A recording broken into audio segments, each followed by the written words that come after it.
budget another 7.6%. And President Xi said he's preparing for war. I assume it's against us. Is that a wrong assumption? Well, it's not against Belgium or Luxembourg. Look, I think the bottom line is we're in a conflict.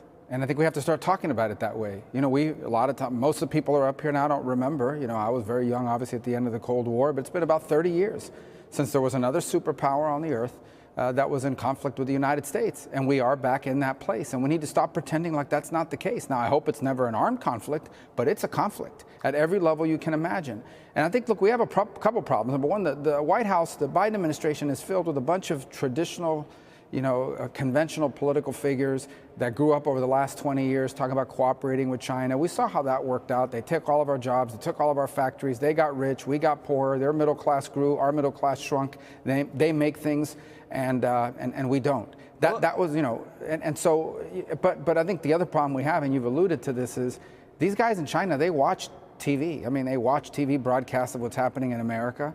And I hate saying this because I don't want to encourage our enemies, but you turn on the TV and you watch Joe Biden speak on any topic, on any day, that does not inspire respect or apprehension on the part of our adversaries. They're probably saying, now's the time to strike, guys.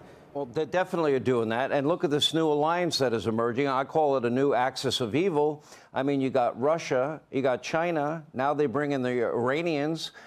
They broker a deal with Saudi Arabia. Now they're brokering another deal with Saudi Arabia and Syria.